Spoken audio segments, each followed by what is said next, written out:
Saludos a todos mis estudiantes de la cátedra de Histología y Embriología.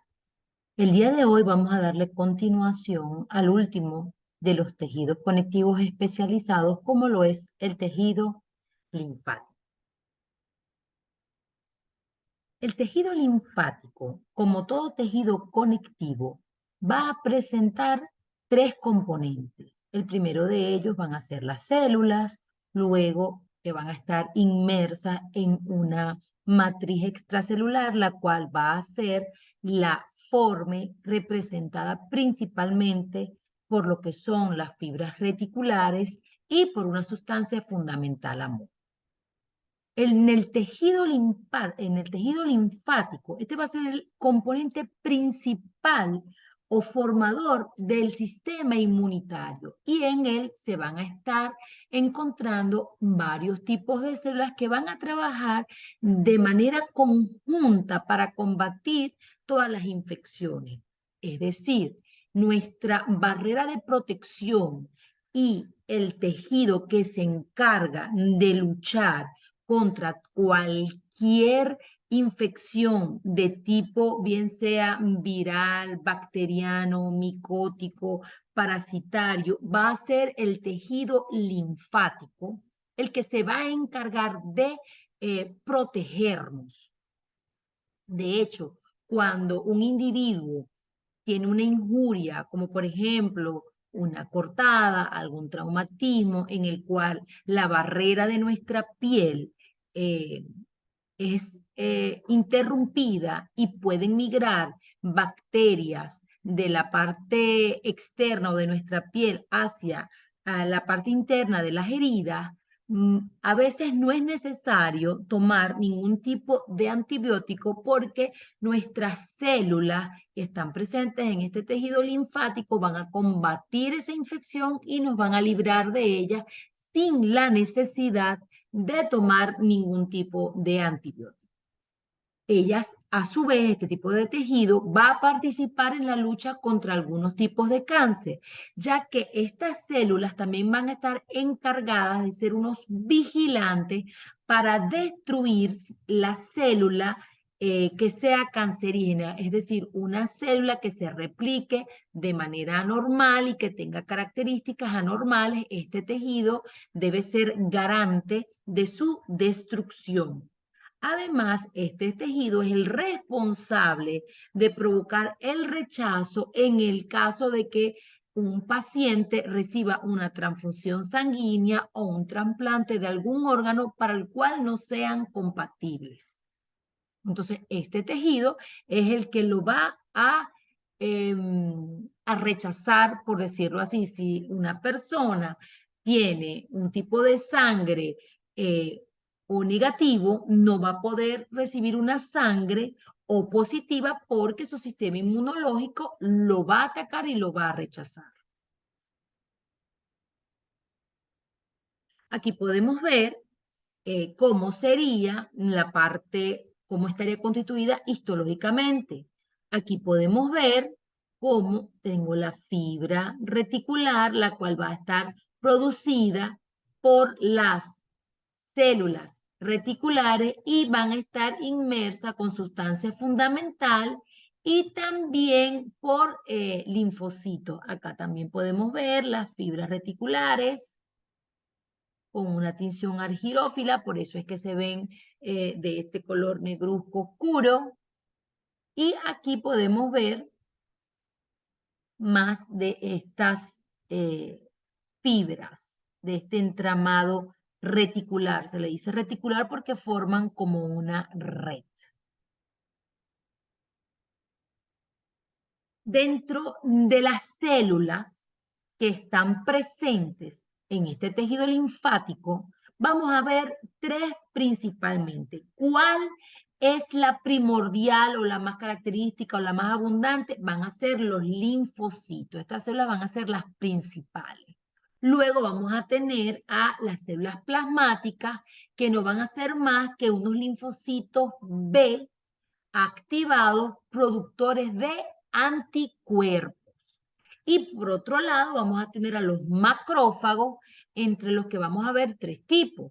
el macrófago tisular fijo o histiocito, el que vemos inmerso dentro del tejido conectivo, los macrófagos de tipo secretor, que son capaces de secretar factores de necrosis tumoral alfa e interleuquinas 10, es decir, ellos son capaces de secretar citocinas cuando están presentes ante una infección, y la célula presentadora de antígeno o células dendríticas, que son aquellos macrófagos que van a internalizar en su citoplasma una porción o un péptido de un antígeno, lo van a procesar y va a ser presentado para las células que van a atacar luego a esta infección, para que puedan provocar o anticuerpos o que ataquen directamente al agente infeccioso.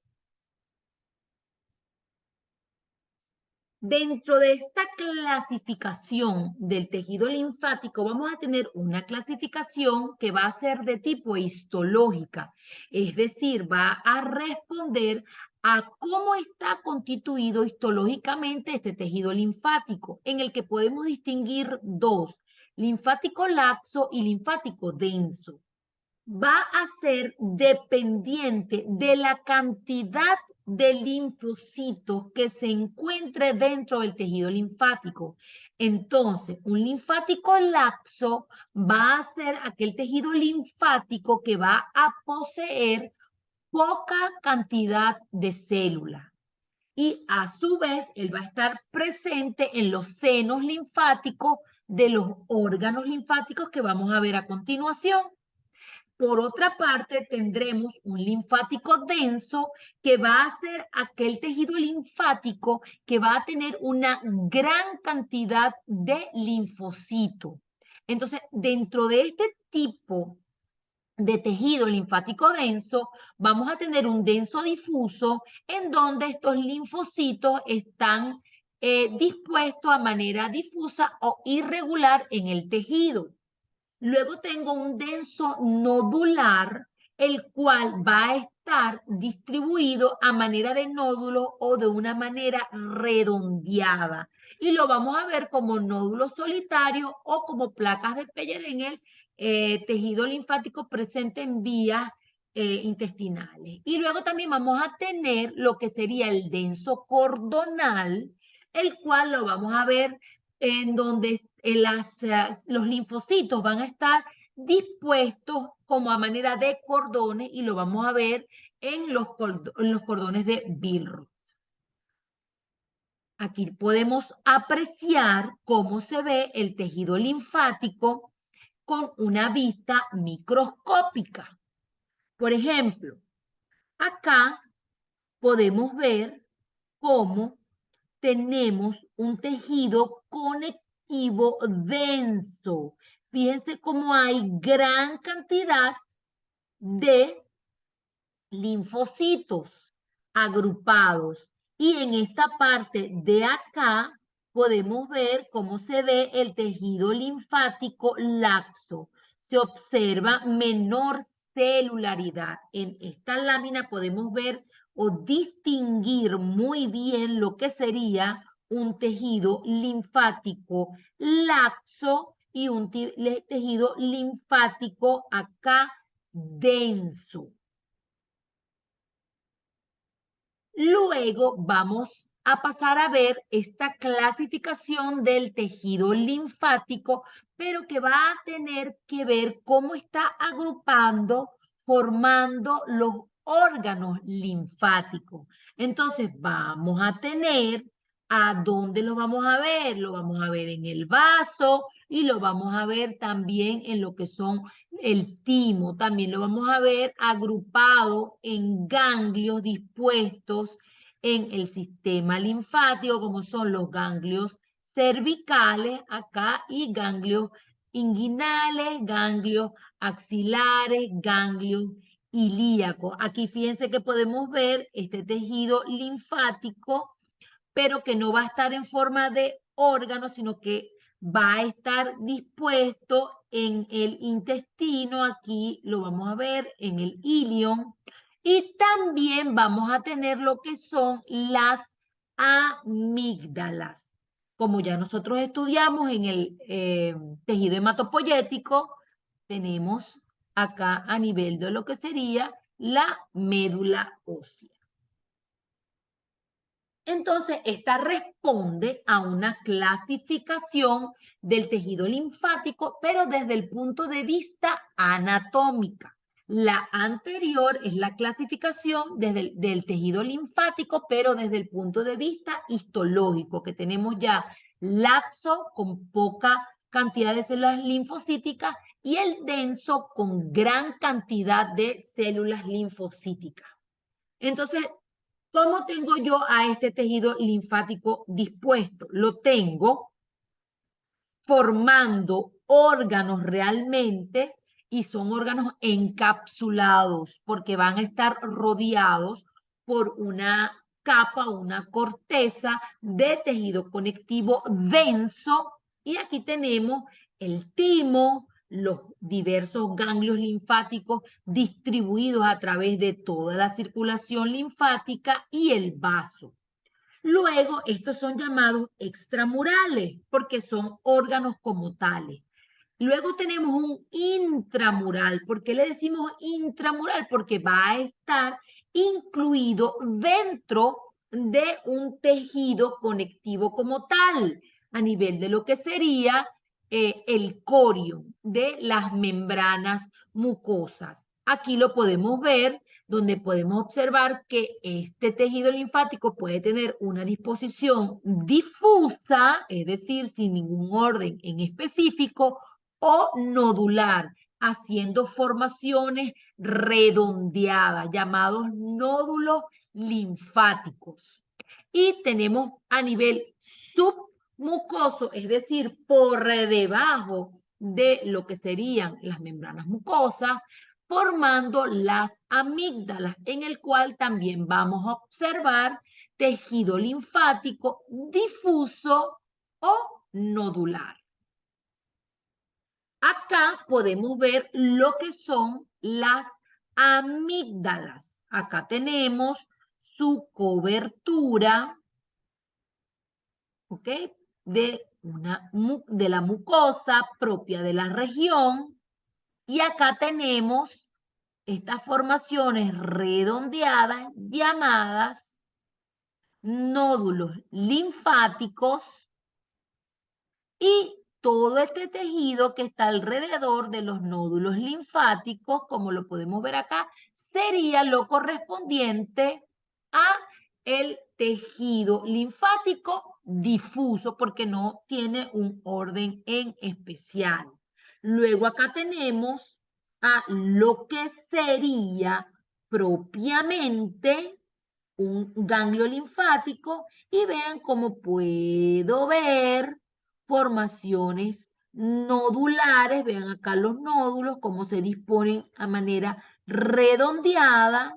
También puedo ver el tejido que está entre los nódulos siendo un linfático difuso y acá puedo ver lo que sería la parte interna del ganglio en donde se observa que es linfático laxo porque la celularidad es menor.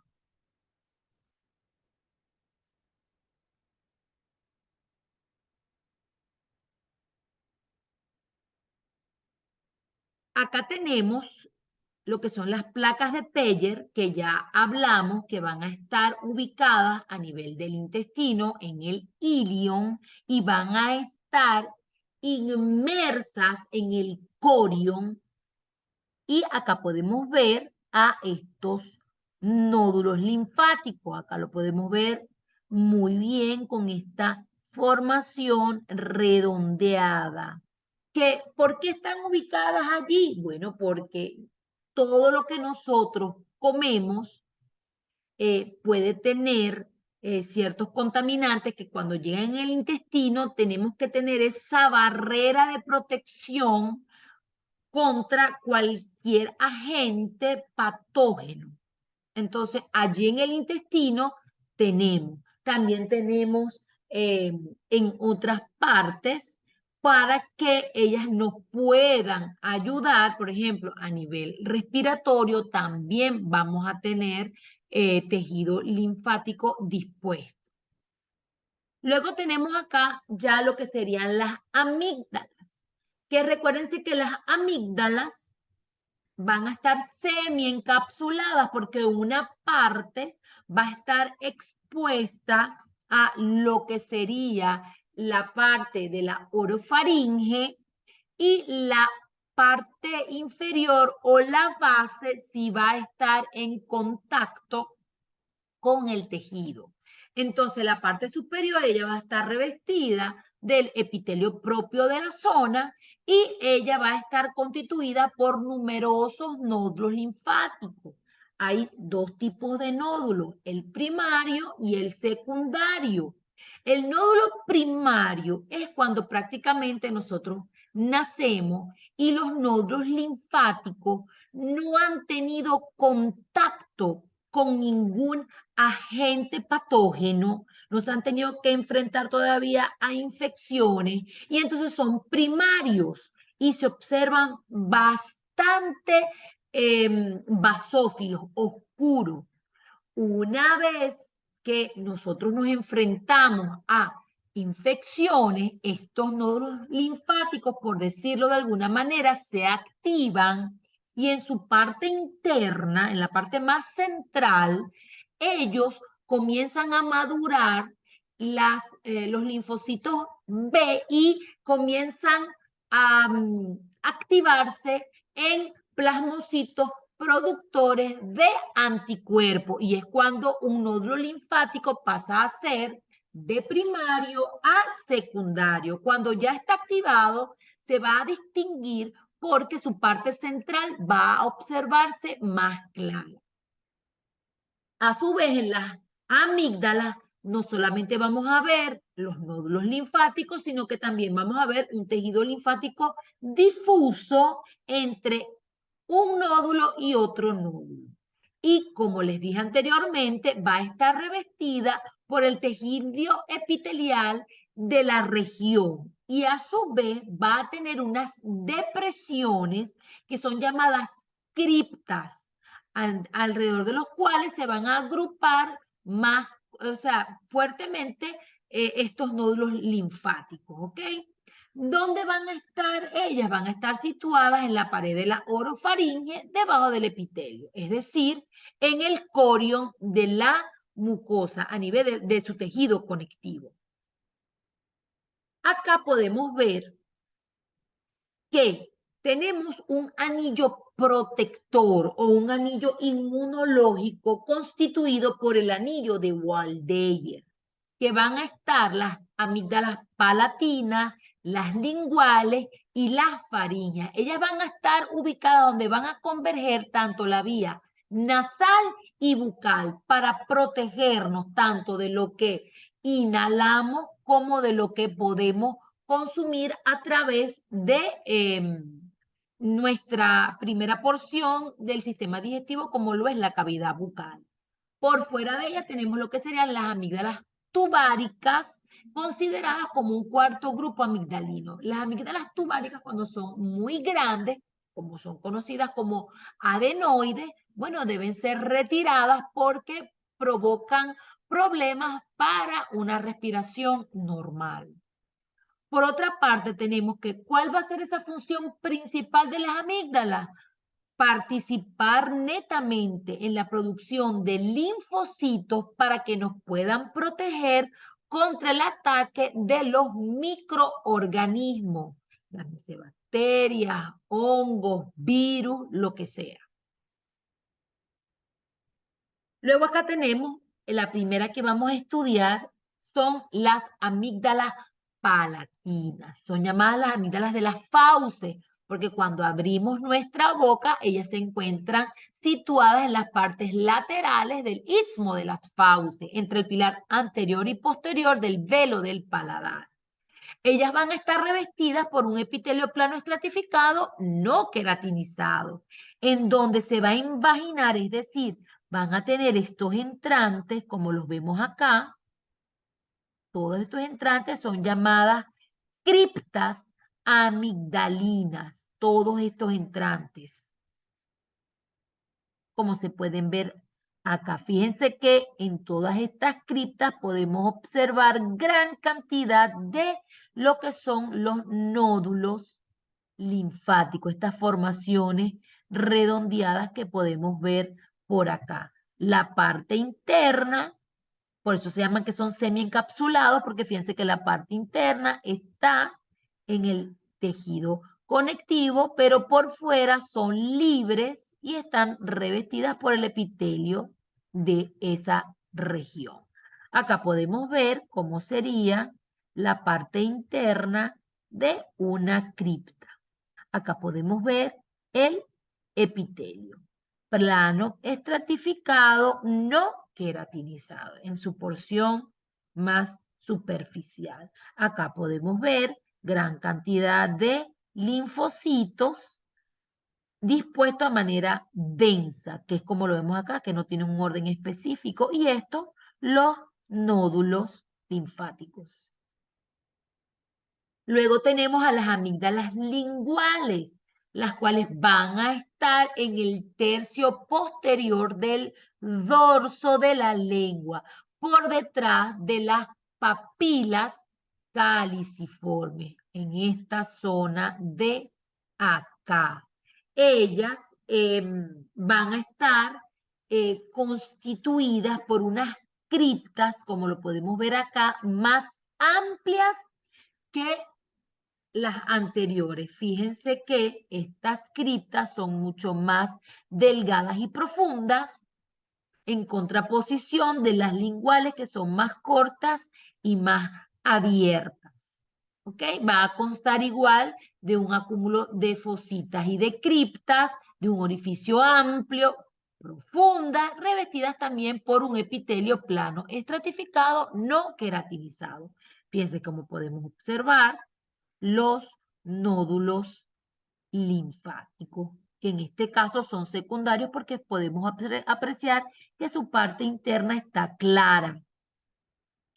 Acá, fíjense cómo descansa sobre lo que sería tejido conectivo denso. Y aquí, fíjense cómo se puede ver claramente el epitelio que lo recubre. Luego tenemos la última de las amígdalas que conforman en el anillo del Waldeyer, como es la amígdala faríngea, que va a ser un acúmulo impar de tejido linfoide que va a estar ubicado en la pared superior de la nasofaringe o techo de la faringe nasal.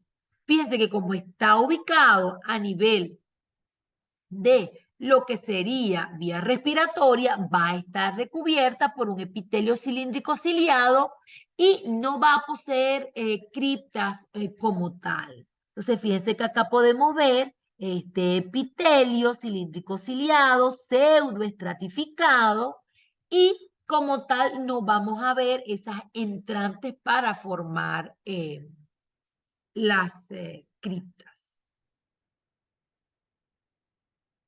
Luego tenemos a la amígdala tubárica, la cual se va a encontrar en las partes laterales de la nasofaringe. Ella se va a encontrar rodeando al orificio de la desembocadura de la trompa de Eustaquio, que sería la parte faringotimpánica. Va a estar revestida por epitelio cilíndrico ciliado.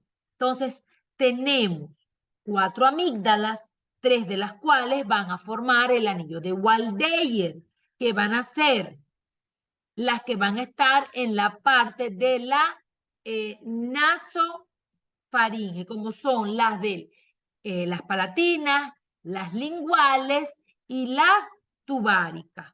Y por fuera me estarían quedando las que me forman los adenoides, como sería esta de acá.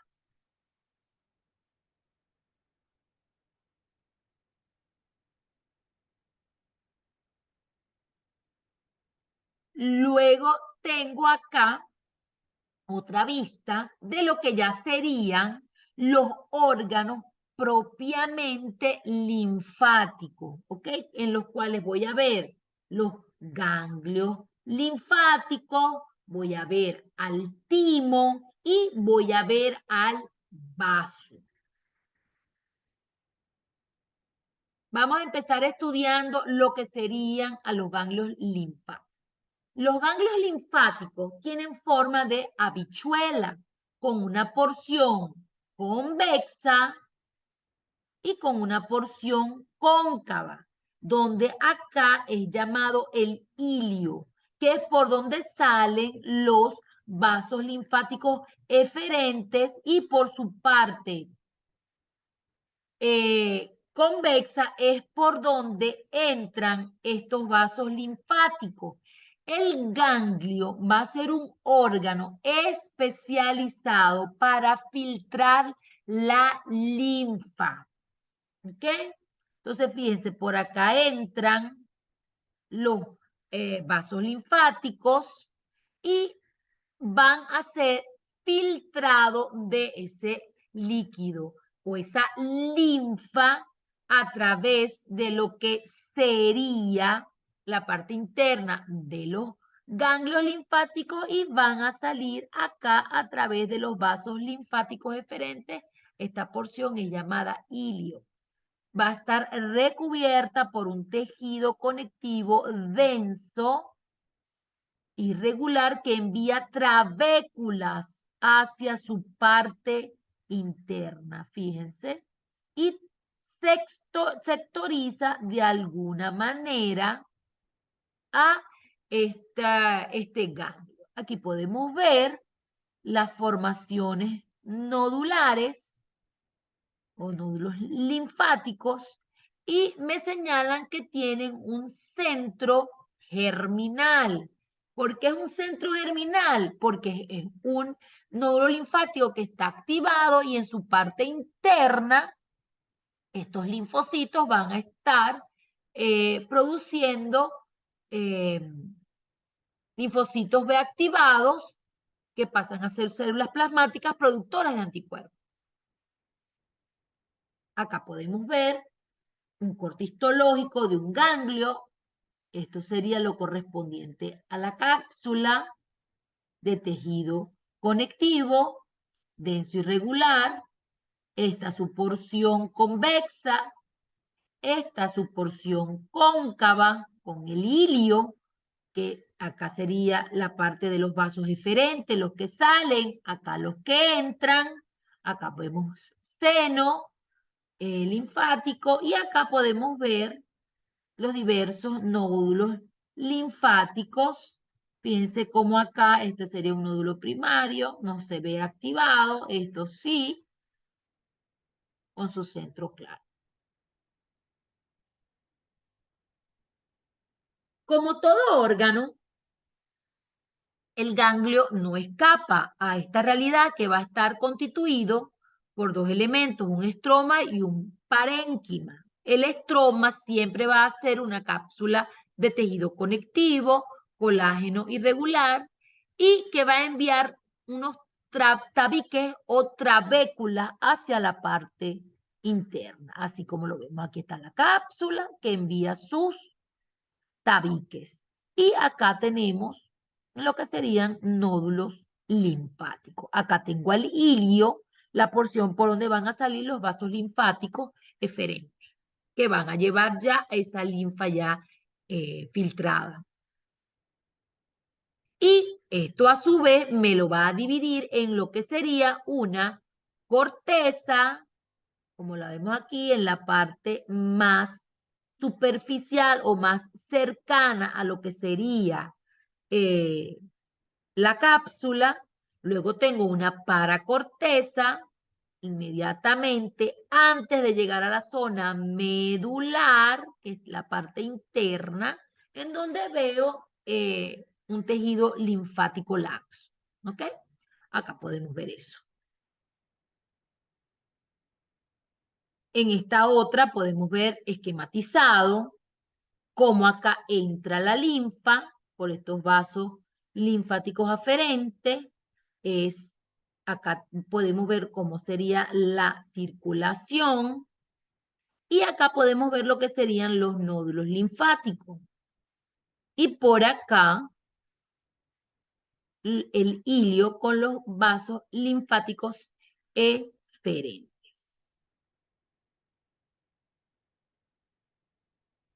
Funciones de los ganglios linfáticos. Tienen como una función de filtración de la linfa y fagocitosis, es decir, la digestión y destrucción de cualquier elemento patógeno. Tienen una función primordialmente inmunológica y una función linfocitopoyética.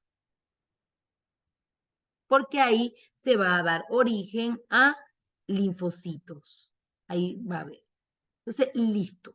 Terminando ganglios linfáticos, pasamos a estudiar al timo, que sería otro órgano encapsulado, y él es bilobulado y va a estar ubicado en el mediastino superior y anterior. Al igual que el ganglio, va a tener una cápsula de tejido conectivo denso, colágeno irregular, y va a enviar trabéculas hacia la parte interna, como lo podemos ver acá.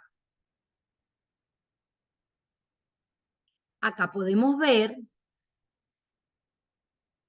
cómo sería la parte externa acá, enviando las respectivas trabéculas. Acá. Podemos ver las formaciones también y lo que sería todo esto.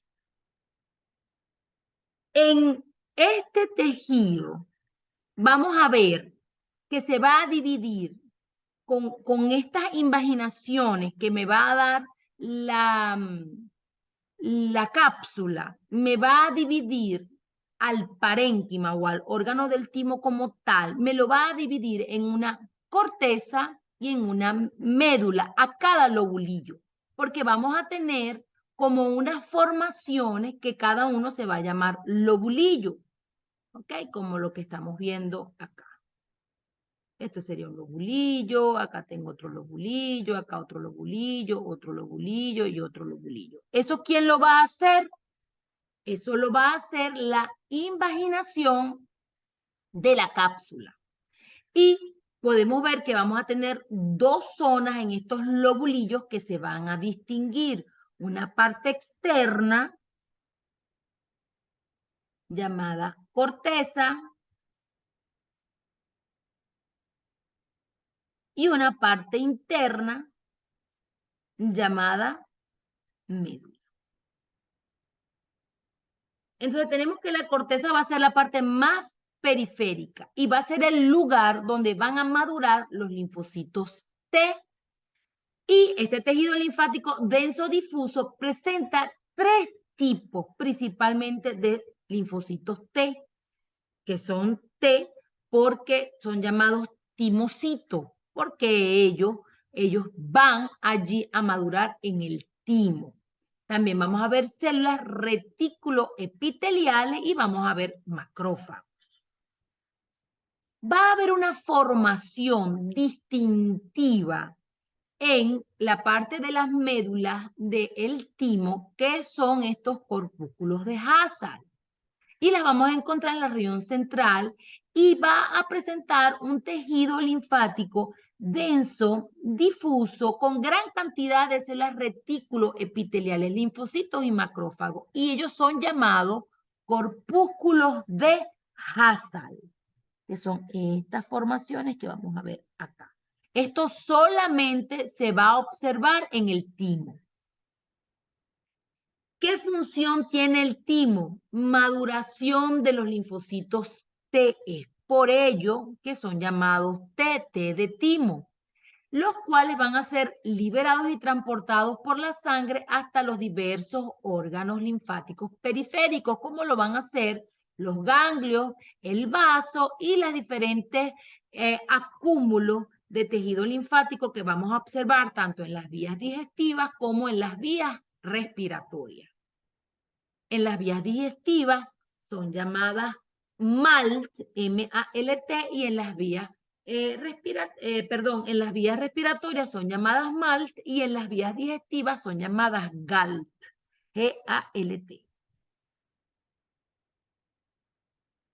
Por último, tenemos al vaso, que es el órgano linfático más grande del organismo y va a estar situado en el cuadrante superior izquierdo del abdomen y va a estar cubierto por peritoneo. Aquí él va a estar en una situación interpuesta en la circulación sanguínea. Por eso va a ser el vaso el único órgano que se va a encargar de filtrar la sangre. Los ganglios linfáticos filtran la linfa y el vaso va a ser el encargado en filtrar la sangre. No va a estar dividido en corteza y médula y no recibe vasos linfáticos aferentes porque no posee vasos linfáticos, senos linfáticos, sino sanguíneos. En él vamos a ver pulpa roja y pulpa blanca. Aquí podemos ver cómo tiene una cápsula de tejido conectivo denso, irregular, y va a tener trabéculas delgadas que vamos a ver que se van a ramificar y se van a anastomosar unas con otras. Fíjense cómo podemos ver acá estas trabéculas. Fíjense, su parénquima o la pulpa esplénica la vamos a ver como pulpa blanca porque va a estar representada por un tejido linfático denso que va a rodear las arterias y va a ser cordonal, llamado los cordones de Billroth, y va a tener gran cantidad de nódulos linfáticos. Acá los tenemos. Y que reciben el nombre de corpúsculos de Malpighi. Acá tenemos la pulpa roja, que va a estar formada por una red de senos venosos, tortuosos y ramificados, anastomosados entre sí, separados por los cordones de Billroth de la pulpa blanca. Aquí tenemos los senos venosos. ¿Qué es lo que va a pasar aquí? Aquí se va a dar lo que va a ser la filtración de sangre.